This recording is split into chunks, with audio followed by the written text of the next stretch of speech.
Bonjour à toutes et à tous. C'est avec une joie immense que je vous accueille aujourd'hui dans ces murs chargés d'histoire. Un grand merci à la Bourse du Travail et à la CGT qui nous ouvrent leurs portes pour ce moment si important. Ces lieux portent en eux la mémoire des luttes sociales et c'est précisément ici, dans cet espace symbolique, que nous allons explorer ensemble une proposition qui s'inscrit dans cette lignée, la sécurité sociale de l'alimentation. Merci également à UpCoop, à la CGT Massif et à Biocoop pour leur soutien financier, sans lequel ce colloque n'aurait tout simplement pas pu exister. Votre engagement témoigne qu'une autre économie, une économie au service du bien commun, est non seulement possible, mais déjà à l'œuvre. Je tiens également à saluer chaleureusement toutes celles et ceux qui ont co-construit ce colloque et que vous entendrez au fil de ces 2 jours, et celles et ceux qui ont œuvré à l'organisation de la journée, je veux dire l'équipe des JNE. Ce colloque, proposé par les JNE, journalistes, écrivains pour la nature et l'écologie, est donc le fruit d'un travail collectif, d'une conviction partagée que l'information et le débat sont parmi les outils essentiels de la transformation sociale. Mais pourquoi sommes-nous réunis aujourd'hui? Parce que nous faisons face à une urgence qui ne dit pas son nom. L'alimentation est devenue un privilège. Dans le 6e pays le plus riche du monde, des millions de personnes mangent mal ou trop peu. Pendant ce temps, les paysans disparaissent, écrasés par un système qui ne valorise ni leur travail, ni leur rôle nourricier. De plus, je ne vous apprends rien en vous disant que notre planète suffoque sous le poids d'un modèle agricole et industriel qui détruit les sols, pollue les eaux et accélère le dérèglement climatique. Face à ce constat, la sécurité sociale de l'alimentation propose une réponse ambitieuse: garantir à chacun et chacune un accès universel à une alimentation choisie, digne et durable, tout en rémunérant justement celles et ceux qui la produisent, en respectant les limites de notre écosystème. Comme nos aînés ont conquis en 1945 le droit à la santé avec la Sécu, il est aujourd'hui question de faire de l'alimentation un droit effectif. Ce colloque est l'occasion de comprendre cette proposition. D'où vient-elle? Comment fonctionne-t-elle? Quels sont ses enjeux démocratiques, sociaux et écologiques? Et surtout, comment peut-elle transformer concrètement nos vies et notre rapport à l'alimentation? Pour nous éclairer sur les origines de ce projet et sur ses évolutions, je vais passer la parole à Jean-Claude Balbo, paysan et membre fondateur du collectif SSA, qui porte cette proposition avec la force de celles et ceux qui travaillent la terre et nourrissent le monde. Et il sera rejoint par Dominique Paturel, qui est chercheuse engagée auprès d'Egomocalim et de la Fondation Copernic.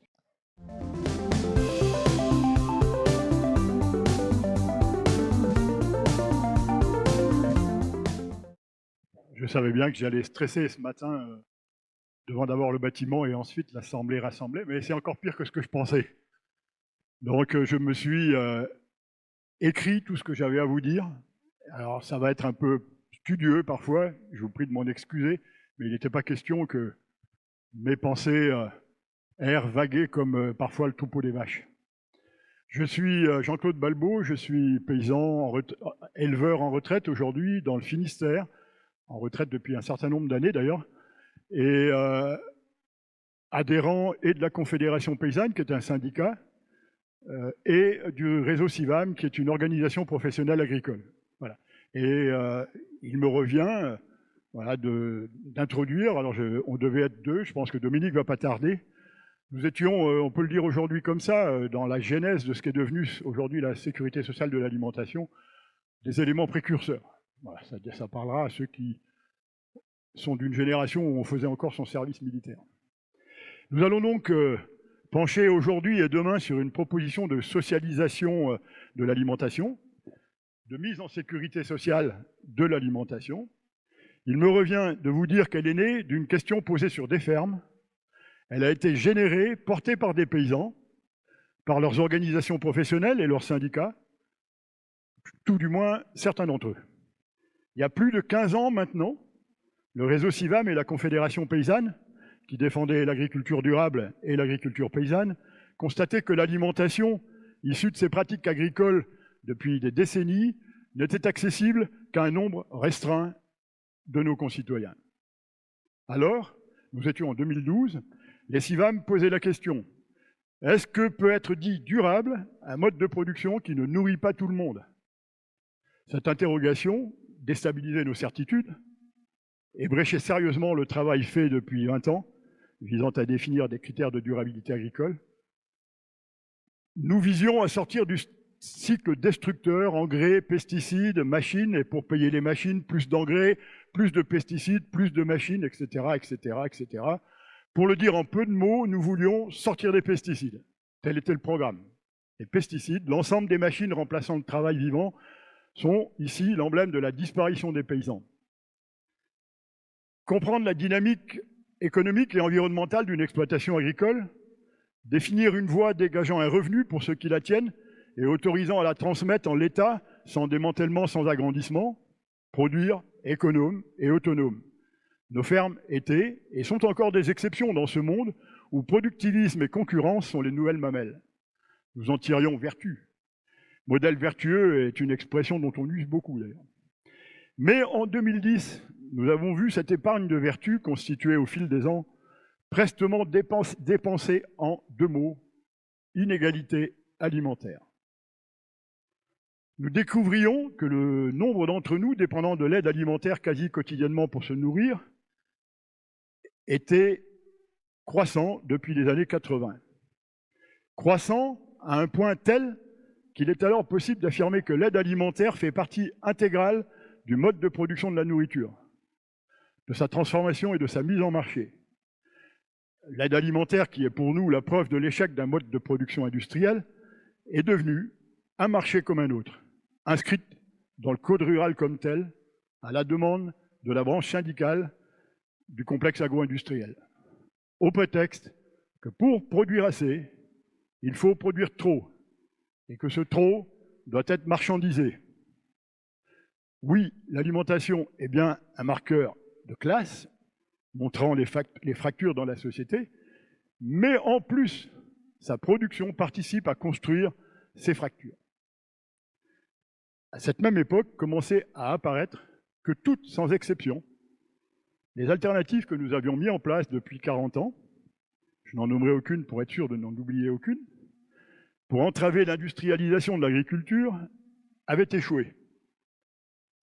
Cette industrialisation, cause première de la disparition des paysans, est triomphante.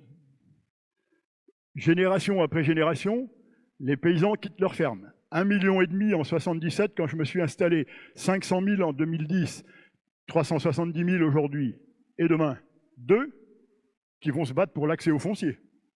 Je ne sais pas si l'ironie a encore sa place dans une situation pareille. Dans ce triste paysage, je n'ai plus de voisins, le gars d'à côté a disparu, paysans, nous avons rejoint la grande solitude de la modernité. Ce que nous appelions, nous, nourriture de qualité, n'était donc accessible qu'à une partie restreinte de nos concitoyens. Nous étions, et sommes encore, car la situation s'est aggravée, face à une question systémique. Il nous fallait chercher une réponse systémique. Quelles que soient leurs vertus, nos pratiques alternatives n'y changeront rien. À vouloir faire encore plus de ce que nous faisons déjà, nous sommes condamnés à échouer encore plus. Des mauvaises nouvelles, il en tombait comme à gravelotte. Alors, que faire? Faire le gros dos en attendant que le bombardement cesse, ou persuader qu'il ne cessera jamais, sortir des tranchées? Mais alors, avec qui? Et dans quelle direction? En 2011, nous avons entamé l'exploration de ce continent inconnu, pour nous, la distribution de l'aide alimentaire. Je ne vous ferai pas l'histoire de cette découverte, Dominique s'en chargera, pour peu que les taxis fonctionnent mieux que le RER.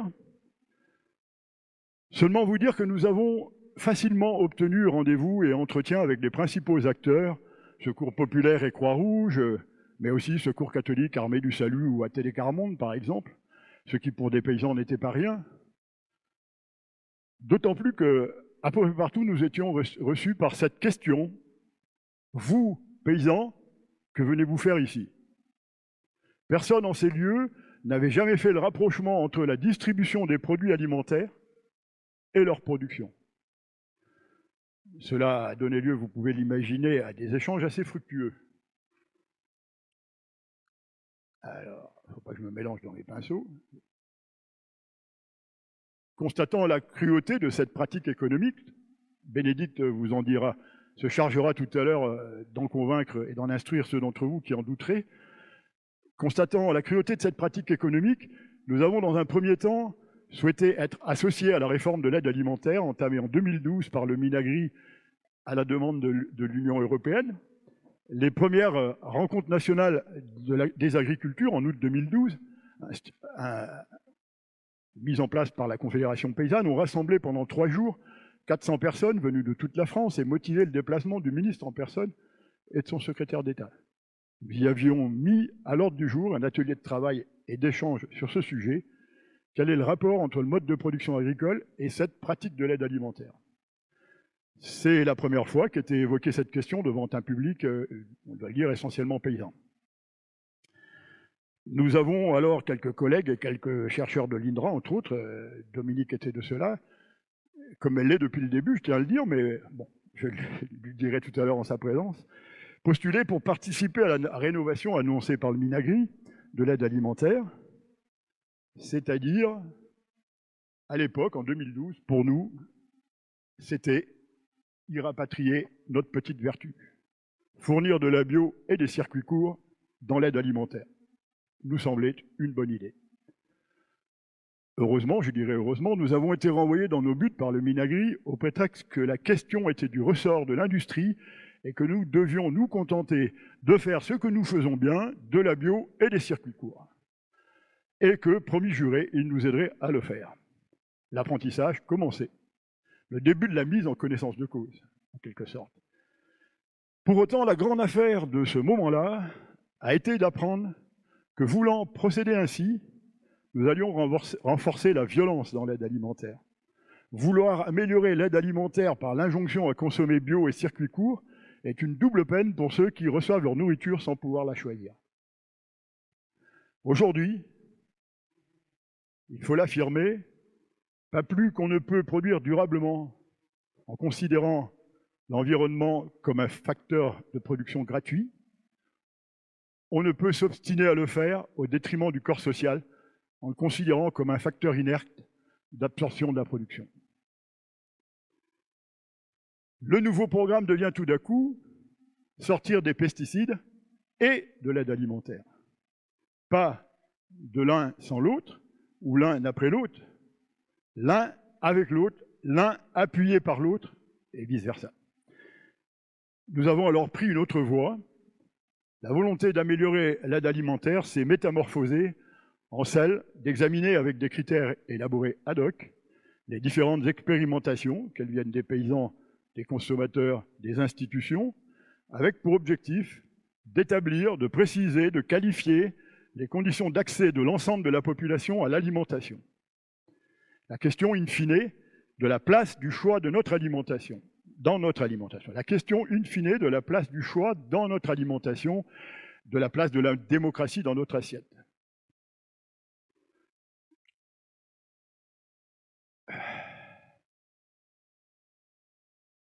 Ce travail d'action-recherche, effectué entre 2015 et 2019, s'est fait au prix et au bénéfice d'une longue et patiente attention aux usages des uns et des autres, au prix et au bénéfice d'examen des situations concrètes et des rapports sociaux et économiques concrets qui en découlent, car il n'y a pas de démocratie in abstracto. Ce fut long, intense, périlleux parfois, mais quand nous avons rendu les comptes au Minagri, quand nous sommes arrivés au bout du chemin, et nous n'imaginions pas alors à quel point ce n'était que la première étape. Quelle joie devant les résultats obtenus, quelle satisfaction d'avoir introduit le désordre de la vie dans le travail très administré qu'est devenu l'agriculture industrielle. Chemin faisant, nous avions frayé avec le travail social, premier prescripteur de l'aide alimentaire, pour apprendre la différence qu'il y a entre charité, même modernisée, politique pour les pauvres, pauvres politiques, courante en permanence après la pauvreté, prise en charge, politique publique établie par nos impôts et nos taxes, et prise en compte, postulant de fait le choix démocratique en connaissance de cause. Nous avons aussi beaucoup travaillé avec Dominique et l'INRA, mais aussi avec Paul Ariès. Nous partagions et partageons encore la proposition de gratuité de l'alimentation par l'établissement d'une forme quelconque de service public de l'alimentation. Que les politiques privées industrielles redeviennent des politiques agricoles publiques, c'est bien la moindre des choses. Puissant rappel, s'il en est d'ailleurs, de la demande de gratuité de l'indispensable, du discours des subsistances, du camarade Robespierre. Les aliments nécessaires à l'être humain sont aussi sacrés que la vie elle-même. Tout ce qui est indispensable pour la conserver est une propriété commune à la terre entière. Toute spéculation mercantile faite aux dépens de la vie des semblables n'est point un trafic, c'est un brigandage, un fratricide. Nous avons très souvent cheminé avec la conf, qui nous a un jour éblouis en posant sur la table qu'il n'y avait point pour nous de salut dans le marché, qu'il fallait en sortir et que pour ce faire, il fallait tourner le dos à la politique de l'offre dans laquelle toutes nos alternatives s'inscrivent depuis 50 ans. Et politique de l'offre qui a fait d'elles des compléments de gamme dans l'industrialisation de l'agriculture et de l'alimentation et qui explique leur impuissance à transformer ce modèle. Injonction paradoxale, certes, mais l'agriculture n'est plus aujourd'hui qu'une immense injonction paradoxale. Et c'est sans doute d'ailleurs pour ça, c'est sans doute d'ailleurs ce qui explique que les Français chérissent leurs paysans et maudissent leur agriculture. Nous avons aussi travaillé avec Réseau Salariat, qui a eu le très grand mérite d'attirer notre attention sur le régime général de sécurité sociale, jusqu'à nous faire affirmer un jour de 2016 « Voilà ce que nous allons faire de nos colères et de nos larmes, la sociale ». Pas évident pour une profession qui, depuis 1946, a écarté ce régime général pour des services corporatistes. Croisés plus récemment, Maria Mies, Véronica Benholt nous ont aussi permis de mettre un mot sur ce que nous observions dans les quartiers dits populaires. La nécessité, sinon le désir, de produire une partie de sa nourriture. La possibilité de produire tout ou partie de sa nourriture comme revendication. Une perspective de subsistance, autre forme achevée de la socialisation. Enfin, comment ne pas dire et redire l'immense travail effectué par Ingénieurs sans frontières, qui s'est chargé de mettre en musique l'ensemble de ces travaux, de les conforter, de fédérer suffisamment les énergies pour que nous puissions créer en 2018 le collectif national pour la SSA. Sortir du sillon comme nous venons de le faire est un exercice caractériel. C'est un exercice de caractériel, disons-le.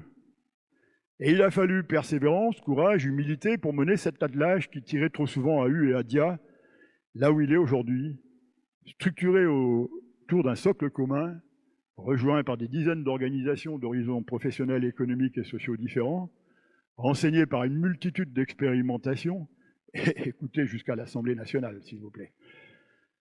Aujourd'hui, paysans dans ce collectif, nous faisons le choix de ne pas laisser la technique définir nos conditions d'existence. Nous pensons qu'il vaut mieux délibérer sur ce que nous souhaitons comme type de rapports sociaux, sur notre mode de vie, et aller chercher des moyens techniques adaptés. Nous avons souhaité rompre avec au moins une des conventions les plus éculées qui courent encore dans la profession, et bien au-delà, celle qu'une ferme, comme toute entreprise, n'a qu'une seule fonction, procurer un revenu à son exploitant, et que l'économie agricole ne doit prendre en compte l'environnement social et écologique de l'activité qu'en tant qu'il est susceptible d'entraver ou de faciliter le libre exercice du métier.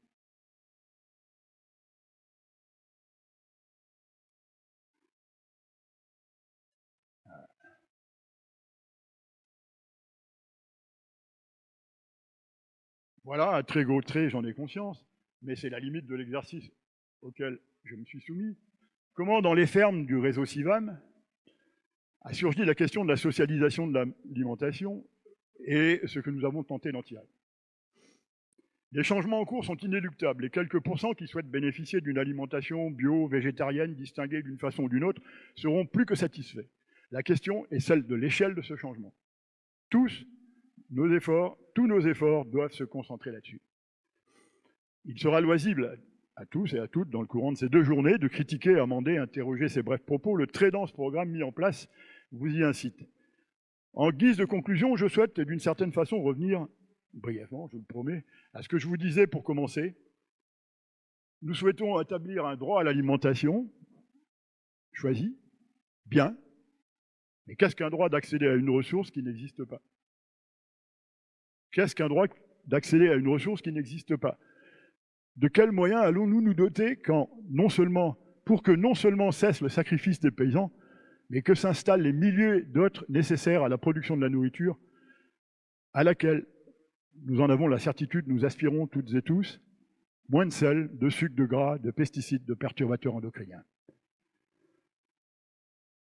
La liberté des modernes, dont nous bénéficions tous dans cette salle, à un titre ou un autre, a été bâtie sur le fantasme de la délivrance. Délivrance des tâches viles pour pouvoir consacrer l'essentiel de son temps à la gestion de la cité, à la politique. Cette liberté n'est pas celle des paysans. Elle n'est pas l'autonomie consistant à faire l'inventaire de ses dépendances et de bâtir collectivement la possibilité d'en faire autre chose que des assignations.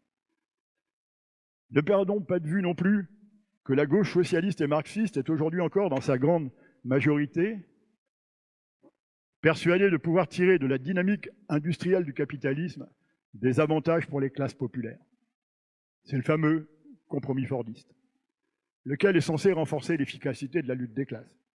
C'est le fameux compromis fordiste qui, couplé à cette liberté fantasmée, est le responsable du sacrifice des paysans.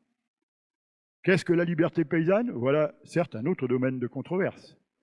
Mais nous avons une certitude, c'est qu'une société sans paysans est une société sans capacité de résistance. Et c'est ça dont nous allons parler ces 2 jours. Vous ne l'auriez pas pensé, nous ne l'aurions pas pensé sans les paysans. Alors ne la faites pas sans eux, si vous voulez tenir vos promesses. Merci. Bonjour à tous et toutes. Écoutez, je suis en tout cas très contente d'ouvrir ce moment de réflexion aux côtés de Jean-Claude. Donc moi, je vais vous faire, disons, une espèce de petit historique de ce qui a conduit finalement à la création de ce projet politique pour une sécurité sociale de l'alimentation. Donc c'est une petite histoire politique du nourrir, pour dire les choses un peu autrement. Alors on parle beaucoup de production alimentaire, de politique publique et de dispositifs techniques. Mais on parle beaucoup moins de ce qui permet concrètement à la vie de continuer. Les gestes quotidiens, les savoirs transmis de génération en génération, l'attention que nous nous portons les uns les unes envers les autres et les milieux qui nous nourrissent et nous accueillent avec respect pour la terre et ses cycles. La sécurité sociale de l'alimentation ne peut pas être comprise simplement comme un nouvel outil technique. Elle touche à un point beaucoup plus profond, à savoir la manière dont une société organise le fait de nourrir et de se nourrir.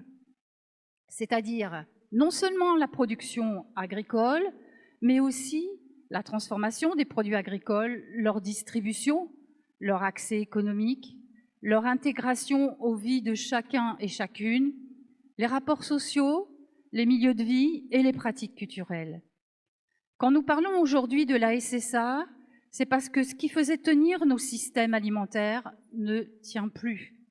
Nos corps sont épuisés, soumis à des rythmes et à des pressions croissantes.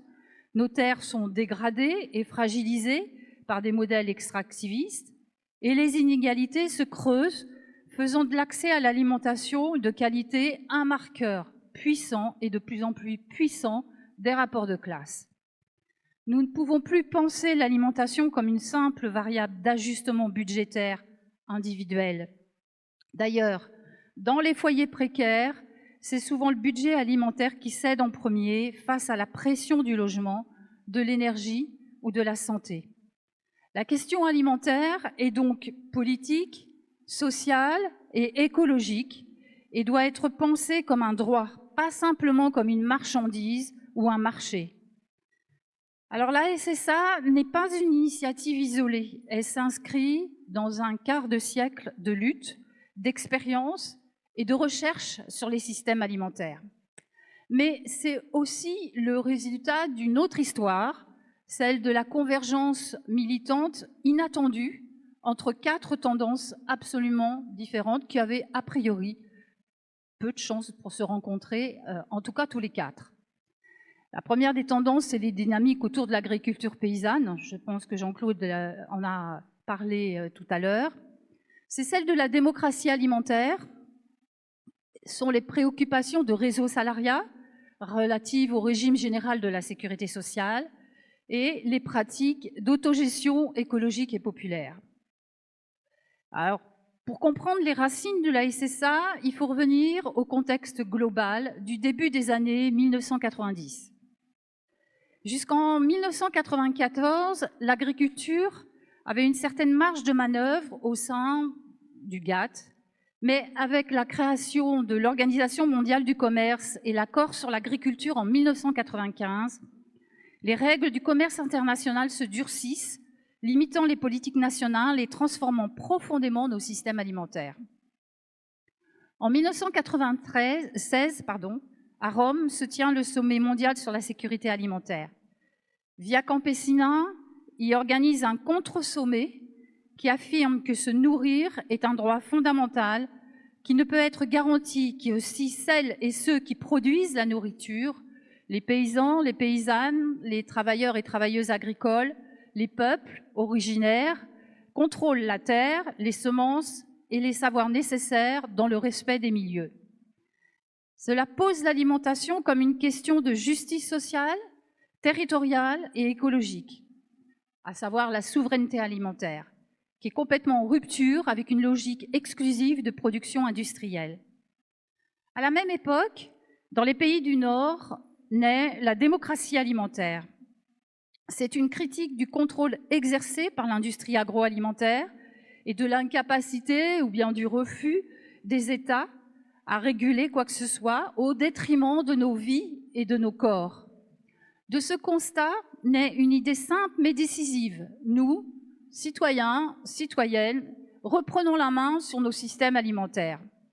Ces deux lignes, souveraineté alimentaire et démocratie alimentaire, qui ne se confondent pas pleinement à cette époque, préparent une vision politique beaucoup plus large qui consiste à se dire que l'alimentation est un droit social, un bien commun au service de la vie et non du profit. Pour mémoire, en 2000, l'ONU institue un mandat de rapporteur spécial sur le droit à l'alimentation, un droit humain reconnu internationalement.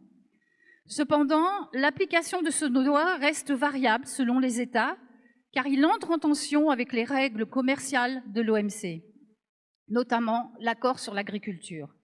Et évidemment, ça affecte sa mise en œuvre concrète. En France, la reconnaissance internationale du droit à l'alimentation se confond encore et beaucoup et souvent avec l'existence de la filière de l'aide alimentaire, une activité qui, dans le cadre du système productiviste, vise à absorber la surproduction et à répondre à la précarité alimentaire plutôt qu'à garantir une autonomie d'accès à l'alimentaire durable.